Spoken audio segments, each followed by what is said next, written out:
If we live in the Spirit, let us also walk in the Spirit. The two most important things in our holy religion are the life of faith and the walk of faith.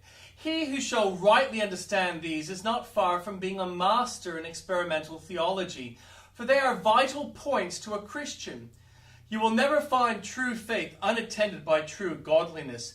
On the other hand, you will never discover a true holy life which has not for its root a living faith upon the righteousness of Christ. Woe unto those who seek after the one without the other. There are some who cultivate faith and forget holiness. These may be very high in orthodoxy, but they shall be very deep in condemnation, for they hold the truth in unrighteousness. And there are others who have strained after holiness of life, but have denied the faith like the Pharisees of old, of whom the Master said, they were whitewashed sepulchres. We must have faith, for this is the foundation. We must have holiness of life, for this is the superstructure. Of what service is the mere foundation of a building to a man in the day of a tempest? Can he hide himself therein? He wants a house to cover him as well as a foundation for that house. Even so, we need the superstructure of a spiritual life if we have comfort in the day of doubt. But seek not a holy life without faith, for that would be to erect a house which can afford no permanent shelter, because it has no foundation on a rock. Let faith and life be put together, and like the two abutments of an arch, they will make our piety enduring.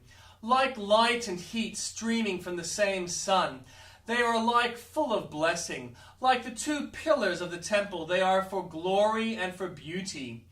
They are two streams from the fountain of grace, two lamps lit with holy fire, two olive trees watered by heavenly care. O Lord, give us this daily life within, and it will reveal itself without to the glory. And they follow me. We should follow our Lord as unhesitatingly as sheep follow their shepherd, for he has a right to lead us wherever he pleases. We are not our own. We are bought with a price. Let us recognize the rights of the redeeming blood. The soldier follows his captain, the servant obeys his master. Much more must we follow our Redeemer, to whom we are a purchased possession. We are not true to our profession of being Christians if we question the bidding of our leader and commander. Submission is our duty, cavilling it is our folly. Often might our Lord say to us as to Peter, "What is that to thee? Follow thou me." Whenever Jesus may lead us, he goes straight before us. If we know where we go, we know with whom we go. With such a companion, who will dread the perils of the road? The journey may be long, but his everlasting arms will carry us to the end. The presence of Jesus is the assurance of eternal salvation. Because he lives, we shall live also. We should follow Christ in simplicity and faith, because the paths in which he leads us all end in glory and immortality. It is true they may not be smooth paths, they may be covered with sharp flinty trials, but they lead to the city which hath foundations, whose builder and maker is God.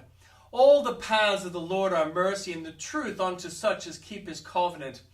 Let us put full trust in our leader, since we know that, come prosperity or adversity, sickness or health, popularity or contempt, his purpose shall be worked out, and that purpose shall be pure, unmingled good to every air of mercy.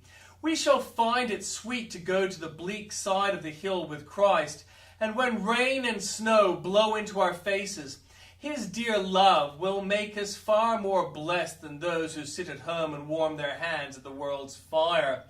To the top of Amana, to the dens of lions, or to the hills of leopards, we will follow our beloved, precious Jesus. Draw us, and we will run after thee.